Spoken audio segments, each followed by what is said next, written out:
you know, if I can do a life drain on somebody like this, I'll be fine.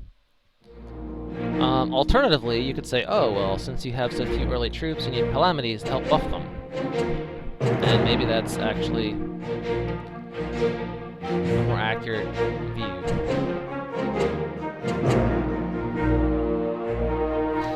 But I honestly feel like if I get to where I've got Forgotten Lords and Captains of the Dragon Guard out there, I'll be alright.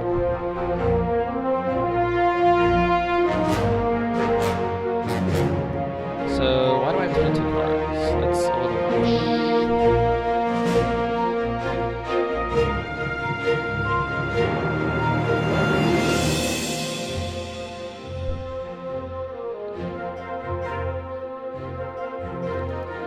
Well, we're gonna put in the 2 adaptable infusion devices.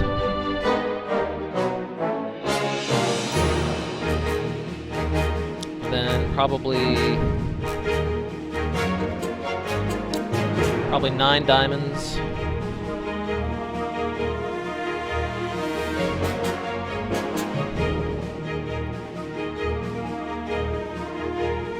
Actually,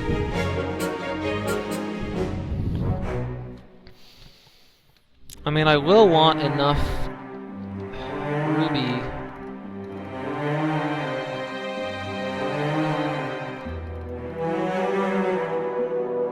to get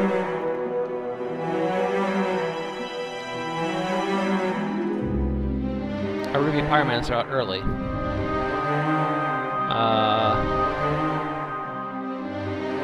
My earliest double threshold card is Solitary Exile. On 3.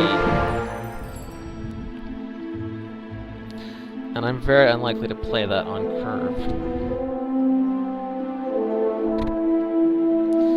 So, you know, that's 18 resources.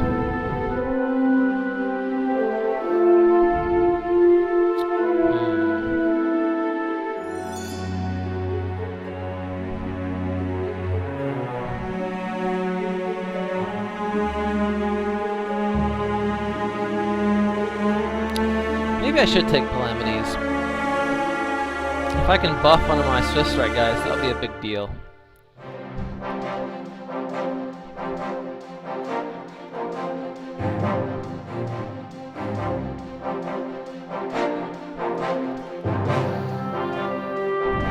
I'm gonna have a pretty weak early game, honestly.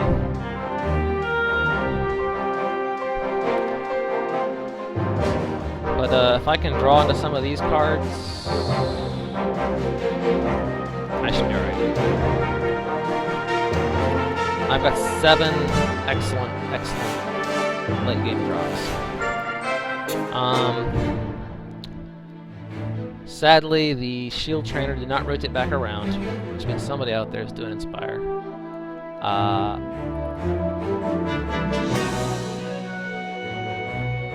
It also means... yeah, I mean, I rarely see the Sword Trainer, I rarely see the Kraken Guard Mariner, I rarely see the Protectorate Sorcerer, I rarely see the girl who gives you a Swift Strike. I pretty much just see a ton of Ruby Pyromancers and the occasional Shield Trainer.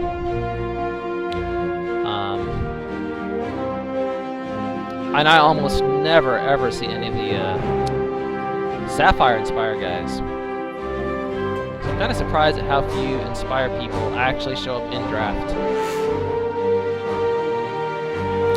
Yeah, I don't think my deck has enough Inspire to justify running Blessing of the Fallen, sadly. And I think he's just too slow. Unfortunately. Right now I'm pondering if I should put in Turreted Wall. I mean, it's got 5 health. If it comes in after a...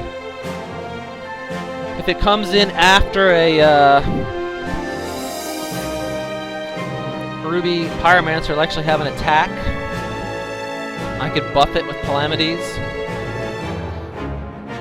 Get a 2/6. I mean, that can block a bunch of guys.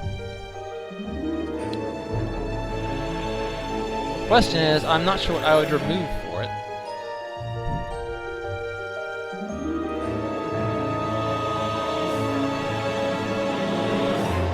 Maybe a captain of the Dragon Guard?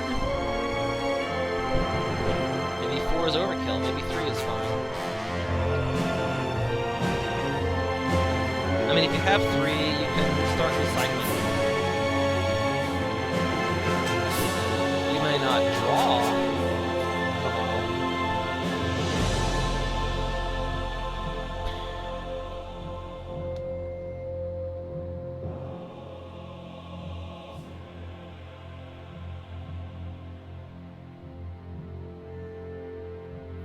I wonder if I should drop Blinding Light for it.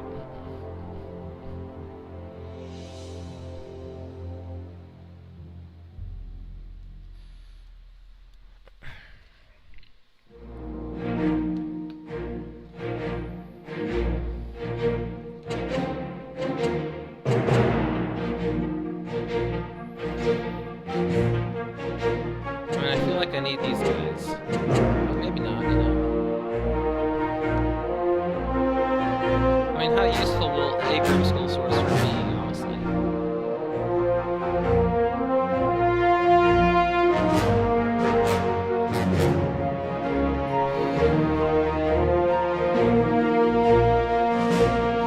I have 3 good 3-drops of Precision and Aggression.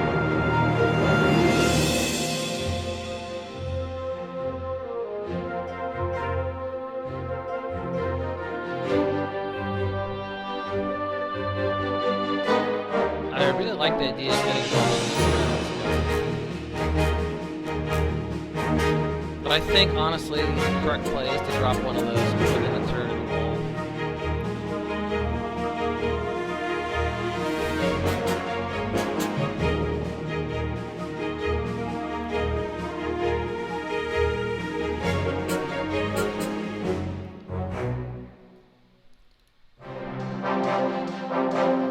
And, you know, Soul Marble is an additional good late game trope.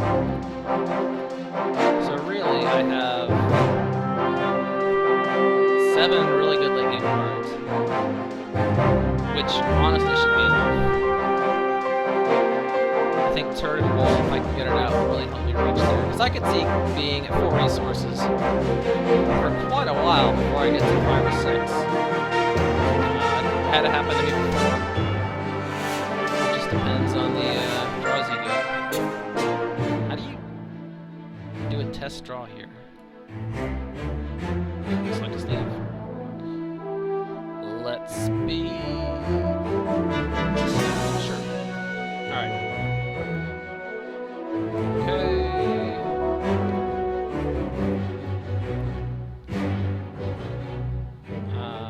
There used to be a way to do a test draw here. I have no idea where it went.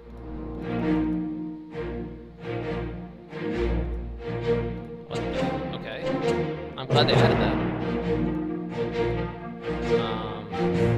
I'm not sure it's working, but it's definitely a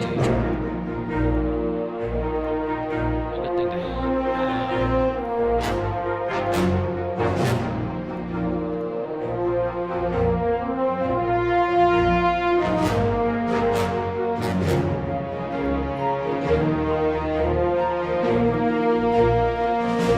I swear there was a way to do a test draw at one point.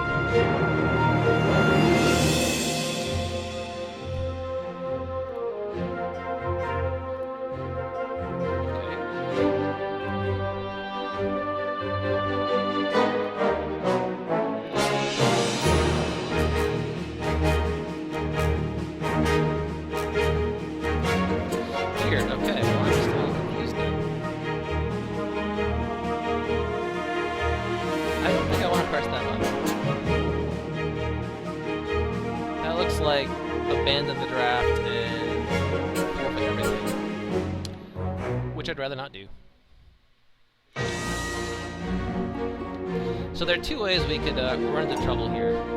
One is getting run over by a fast Dex. The other is not hitting enough shards to play our big dudes. And we'll just have to adjust based on what we're facing.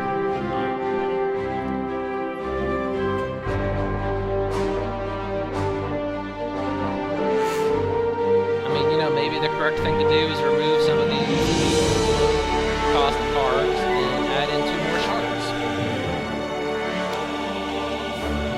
20 shards. Hopefully, I don't know though. That's a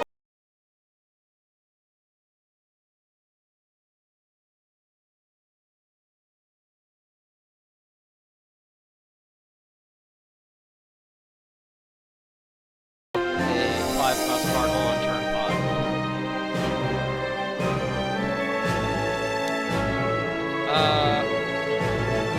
Now this actually hurts me in terms of getting more resources. So I actually might put this out. Since I don't have